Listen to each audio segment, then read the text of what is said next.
예전에 그런 이야기를 많이 듣지 않습니까? 간절히 원하면 또 간절히 소망하면 이루어진다는 말도 우리는 많이 들었고 또 많이 바랬습니다. 또 노력하면 되고 또 적극적으로 살면 된다. 뭐든지 하면 할 수 있다. 된다라고 우리가 많이 이야기하지 않았습니까? 이것 때문에 사실 우리 대한민국이 빠르게 성장하는 어떤 원동력도 되기도 했습니다. 그리고 이렇게 열심히 최선을 다해서 살다 보면 당연히 또 이루어지면 그것에 대한 성취감도 당연히 생기게 되죠. 참으로 그럴 때 기쁘다라고 생각하지 않습니까?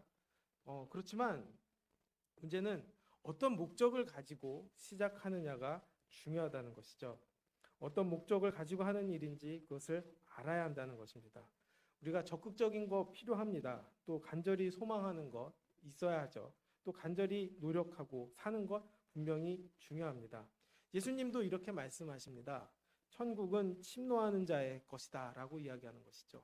어떻게 보면 좀 잔인할 정도로 강탈하는 것이다 라고 이야기를 하는 것이고 또 바리새인들의 그 열정에 대해서는 또 그들의 노력에 대해서는 인정을 하십니다.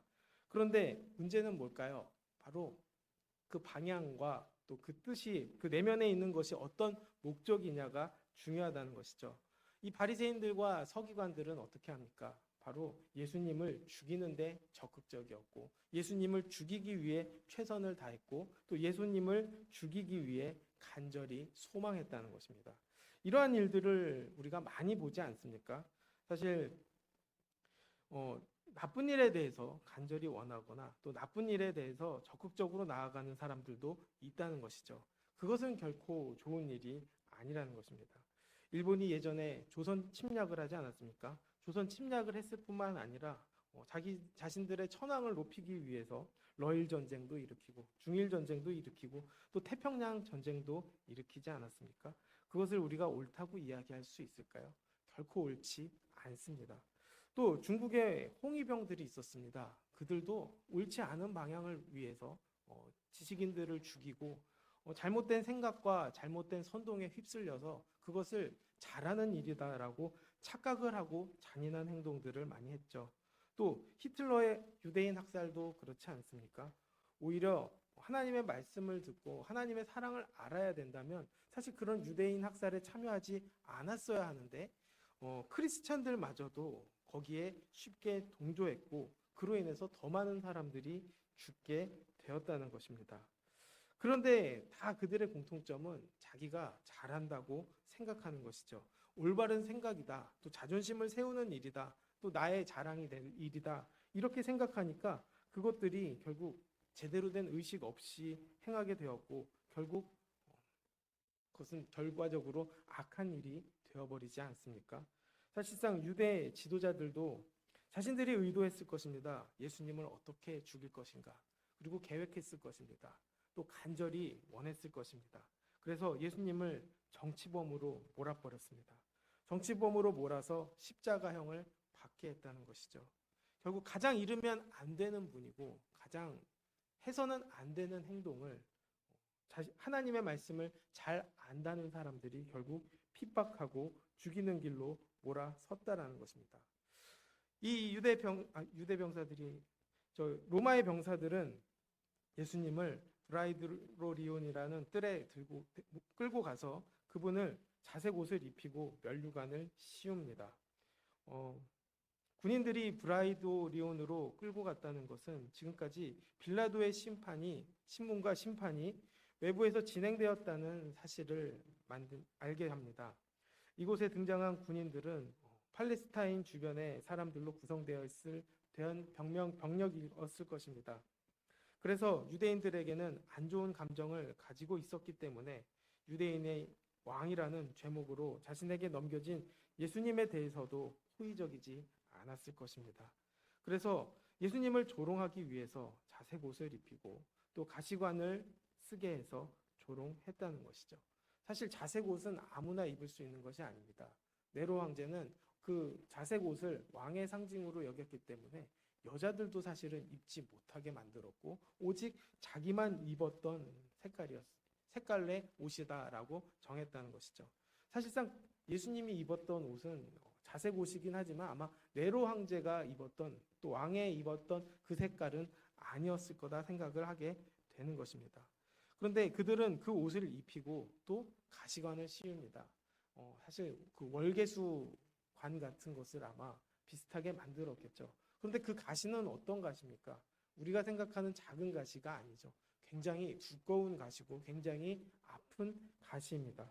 그 모양으로 만들어서 예수님에게 머리에 씌웠다는 것이죠. 온갖 고난과 조롱을 당하신 것입니다. 그런데 이렇게 조롱을 당하셨지만 결국 예수님의 신분이 어떤지는 오히려 나타나게 되는 것이죠. 말씀이 이루어지는 순간이 되었고 예수님은 진정한 유대인의 왕이시라는 것을 나타내게 되었다는 것이죠. 예수님은 이곳에서 항거하지 않으십니다. 끝까지 그 고난과 고통을 당하십니다. 군인들은 자기들의 성이 찰 때까지 희롱한 후에 옷을 벗기고 십자가에 못 박기 위한 준비를 시작합니다.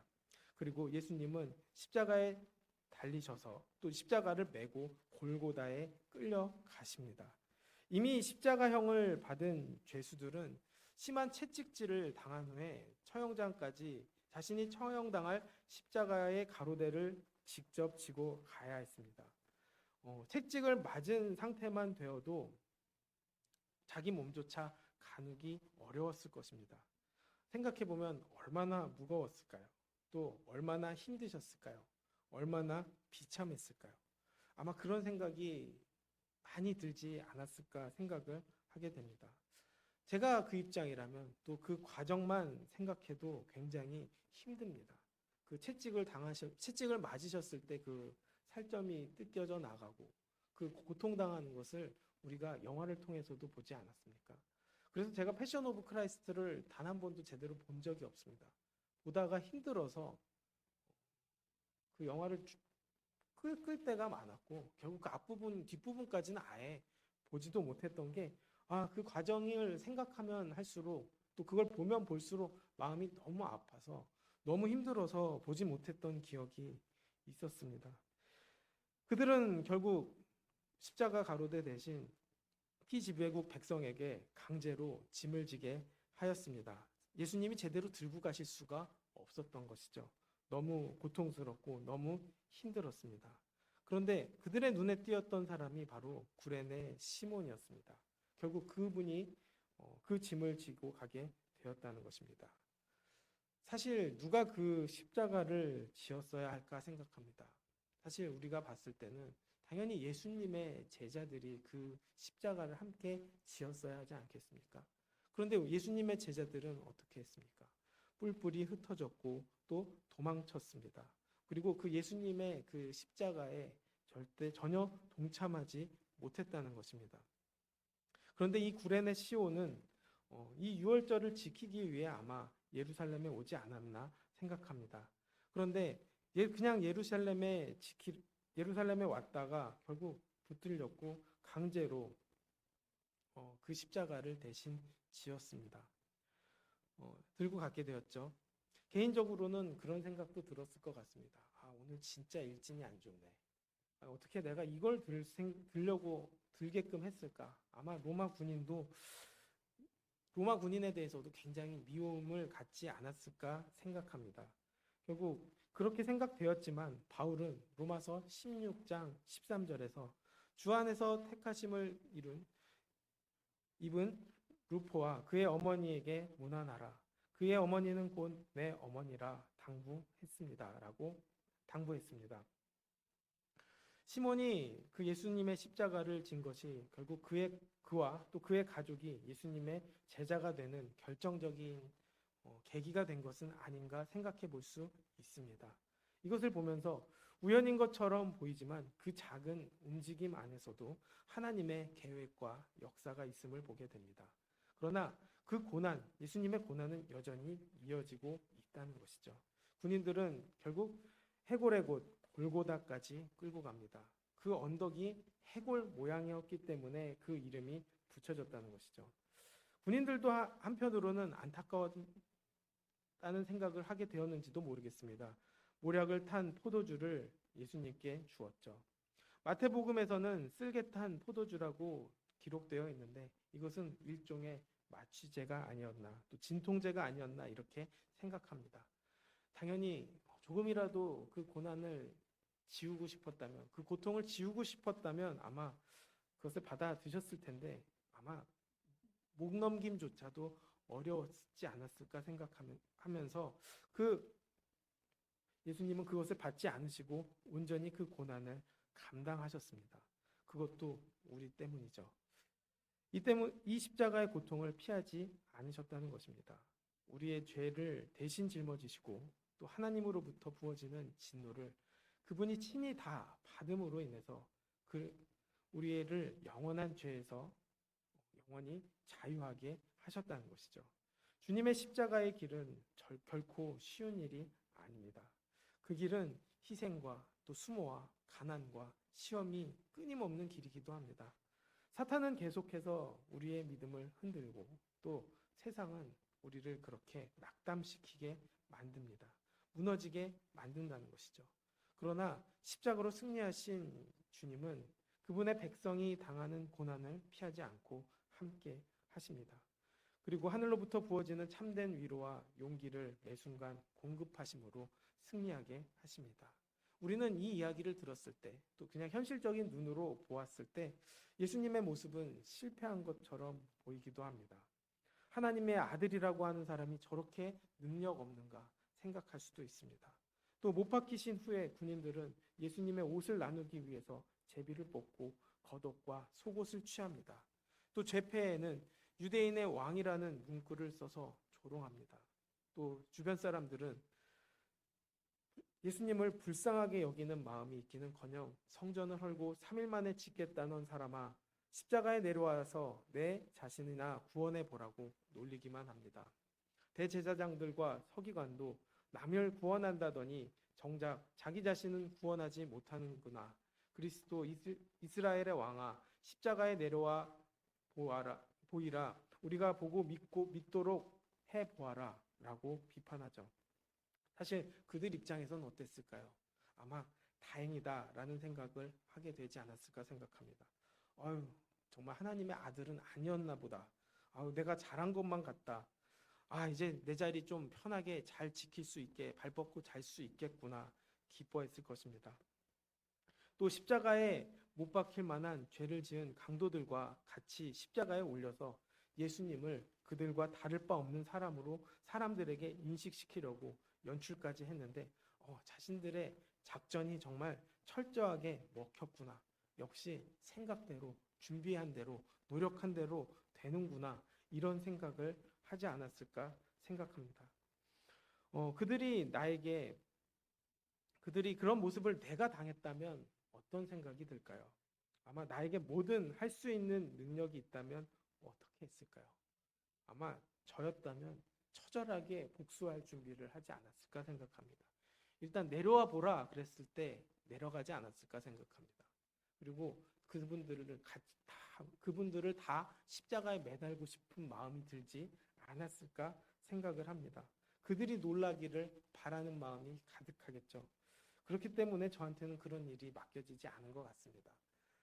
예수님에게 맡겨질 수밖에 없었던 이유는 예수님은 그들을 그럼에도 불구하고 불쌍히 여기셨고 그들의 죄를 안타깝게 여기셨고 또 저들이 모른다라고 불쌍하게 하나님께 말씀하지 않으셨습니까?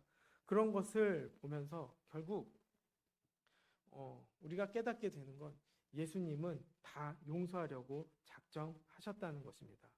그리고 예수님은 이미 3차례에 걸쳐서 제자들에게 예고하셨습니다. 내가 이 고난을 당할 것이다라고. 그래서 이 처형은 사실 유대 지도자들은 자신들의 계략에 의해서 이루어졌다 이렇게 생각하지만 이것은 예수님이 스스로 결단하고 하나님 아버지의 뜻을 따라간 것입니다. 요한은 구약의 예언의 성취라고 말하고 있습니다. 또 시편의 말씀을 인용해서 결국 하나님의 뜻이 이루어졌음을 이야기합니다. 시편 22편 16절을 보면 개들이 나를 애워쌌으며 악한 무리가 나를 둘러 내 수적이 찔렀나이다. 내가 내 모든 뼈를 셀 수 있나이다. 그들이 나를 주목하여 보고 내 겉옷을 나누며 속옷을 제비 뽑나이다 라고 이야기하는 것이죠. 사실상 예수님의 처형이 말씀으로 이미 성취된 것이죠. 시편 본문이 예수님의 십자가 처형으로 성취되었다는 인식은 결국 예수님이 부활하시고 승천하심으로 자신에 대한 구약의 예언들이 성취되었다는 것을 깨달았을 때 결국 비로소 가능한 일이기도 합니다. 결국 예수님은 끝에서 뭐라고 말씀하십니까? 다 이루셨다라고 말씀하셨습니다. 우리가 봤을 때 무엇을 이루었는가 생각할 수도 있습니다. 또 그들은 여전히 자신들이 이겼다라고 착각하고 이야기할 수도 있습니다. 그러나 이 모든 것이 하나님의 계획 안에 있고 하나님의 손 안에 있다는 것입니다. 우리는 이것을 믿는 것이죠. 또 이것을 진짜 믿는 것이 믿음이죠. 사실 우리나라에서 누가 죽었는지, 또 수십 년 전에, 수천 년 전에 누가 죽었는지 우리는 사실 관심 갖지 않지 않습니까? 또 그 먼 이스라엘의 한 청년이 죽었다라고 생각할 때 우리가 어떤 관심을 갖고 그것을 또 믿을 수 있겠습니까? 또 죽었다 살아났다, 이것을 어떻게 믿을 수 있겠습니까? 그런데 우리는 왜 믿습니까? 이것이 말씀을 통해 또 기도를 통해 믿어지기 때문입니다. 또 이것이 통해 구원의 역사가 이루어짐을 우리가 알게 되기 때문입니다. 그렇기 때문에 우리의 삶은 앞으로도 두려울 것이 없습니다. 이 믿음이 있다면 두려울 일은 없다는 것이죠. 왜 그럴까요? 다 알고 가는 길이기 때문입니다. 그러나 알고 간다 할지라도 쉬운 일은 아닙니다. 사실 예수님도 다 아셨습니다. 아셨지만 그 고통이 크다는 것도 아셨다는 것이죠. 그래서 웬만하면 이거 안 하게 해주세요라고 예수님께서 말씀하셨지만 결국 주님의 뜻을 위해서 그 길을 가게 되지 않았습니까? 우리도 지금 그 길을 가야 한다고 생각합니다. 앞으로의 사회는 어떨까요? 또 앞으로의 세상은 어떨까요?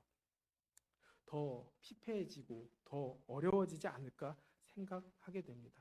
그리고 더 희망이 없어지는 시대가 되지 않을까 생각합니다. 그러나 그럼에도 불구하고 우리가 희망과 소망을 가질 수 있는 이유는 무엇일까요? 바로 주님이 함께 하시기 때문입니다. 또 마지막에 주님이 이기시기 때문입니다. 그들은 다시 살아나실 예수님을 생각하지 못했습니다. 또 다시 승천하신 예수님을 상상하지 못했죠. 다시 오실 예수님도 상상하지 못할 것입니다. 그러나 우리는 주님이 이기심을 믿습니다. 또 다시 오실 것도 믿습니다. 또 이미 이긴 자의 삶을 살게 하시는 것을 믿습니다. 그리고 우리는 주님의 자녀라는 것을 믿습니다. 그렇기 때문에 우리는 죄사함을 받은 사람이고 또 왕이신 그분의 손을 잡고 담대하게 이 길을 갈 수 있게 되지 않을까 생각합니다. 그리고 그 길을 담대히 나갔을 때 우리는 결국 세상을 이기고 주님의 뜻을 이루는 사람들이 될 것이라는 거죠. 우리는 그 고난에 지금 동참하고 있습니다. 또 그 고난 속에 있기도 합니다. 기독교인으로서 하나님을 믿는다는 것으로서도 비판받는 이 사회에서 우리가 끝까지 믿을 수 있는 것은 그분이 이기셨기 때문입니다. 또 오실 것이기 때문입니다. 그리고 심판하실 것이기 때문에 주님 손잡고 나아가는 삶이 될 것입니다.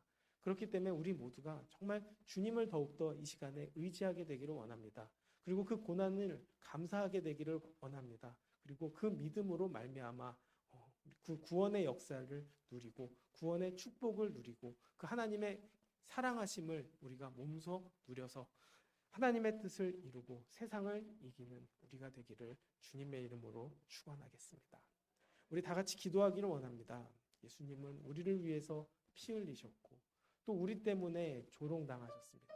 또 우리 때문에 십자가에 못 박히셨고 정말 잔인하게 돌아가셨습니다. 누가 봐도 억울한 죽음이고 또 누가 봐도 일어나서는 안 되는 재판과 과정이 그 재판의 과정들이 있었습니다. 그럴 때 우리는 어떤 선택을 해야 할까요? 세상을 따라갈 건가요? 아니면 주님을 따라갈 건가요? 사실 주님을 따라온 사람들은 없습니다. 또 주님을 따라갈 수 있는 사람들도 아마 쉽게 없었을 것입니다.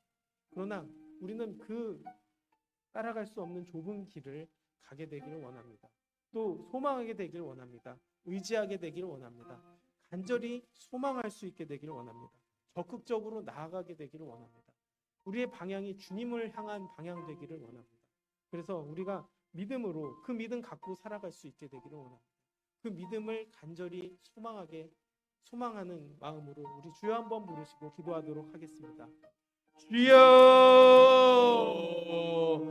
아버지, 우리가 진정으로 주님을 믿게 되길 원합니다. 주님께 나아가기를 원합니다. 주님을 의지하기를 원합니다. 그 좁은 길을 가기를 원합니다. 그 십자가의 그 쉽지 않은 길, 어려운 길, 그 길을 갈 수 있게 되기를 원합니다. 아버지, 주님의 인도하시는 그 길을 우리가 따라가기를 간절히 소원하오며 주님 함께하여 주시옵소서. 은혜와 능력으로 함께하여 주시옵시고 아버지, 그 믿음을 더해 주셔서 그 간절한 소망을 하나님의 뜻을 통해 이루어지게 하여 주시옵소서. 믿음이 없어지고 더 믿음이 있기 어려운 이 땅에서 우리가 소망 없는 이 땅에서 살아가고 있습니다. 그러나 주님 함께 하심을 믿습니다. 주님 능력 더해 주심을 믿습니다. 주님 인도하심을 믿습니다. 주님 축복하여 주시옵시고 아버지, 그 축복 속에서 주님의 뜻을 이루는 놀라운 역사 나타나게 도와주시옵소서. 어려운 길을 가도 감사할 수 있는 은혜를 허락해 주시옵소서. 그 길이 승리하는 길임을 믿고 나아갈 수 있게 도와주시옵소서. 우리는 그 길을 피하려고 할 때가 많습니다. 아버지, 그러나 그 길을 갈 수 있게 주님께서 늘 붙잡아 주시옵시고 인도하여 주시옵소서. 주님 감사합니다. 주님 함께 하심에 감사합니다. 주님 인도하여 주시고 주님의 역사하심을 우리가 믿음으로 말미암아 달려나갈 수 있게 아버지께서 지켜도와 주시옵소서. 오직 주님만 바라보고 의지할 수 있는 우리가 될 수 있게 주님께서 함께하여 주시옵소서. 감사하고 주님 예수님 이름으로 기도드렸습니다. 사랑과 은혜가 많으신 아버지, 그 사랑과 은혜 때문에 우리를 위해서 피 흘리셨고 죽임당하셨습니다. 그러므로 우리의 죄가 깨끗이 씻음 받음을 믿습니다. 또 그 믿음 가지고 나아가게 하심에 감사합니다. 아버지, 그 사랑을 우리가 늘 알게 하시고 또 그 사랑을 전하게 하시고 진정으로 사랑하는 마음을 갖게 하여 주시고 그 예수님의 사랑하는 마음이 결국 사람을 살리는 길이고 구원의 길이고 또 그 구원의 역사 속에서 결국 심판에서 자유함을 받는 길임을 알게 하여 주옵소서. 그래서 우리에게 더욱더 믿음을 더하여 주시옵소서. 능력을 부어 주시옵소서. 성령 충만하게 하여 주시옵소서. 그래서 그 성령 충만함과 은혜를 통해 우리가 주님의 뜻을 이루어가며 이 땅의 빛과 소금이 되어 주님의 뜻을 이루며 말씀을 전하고 사랑을 전하고 은혜를 전하며 그 은혜를 통해 구원받는 놀라운 역사들이 이 땅에 나타나게 드러나게 도와 주시옵소서. 모든 은혜를 부어주신 하나님께 감사드리며 예수님의 이름으로 기도드렸습니다.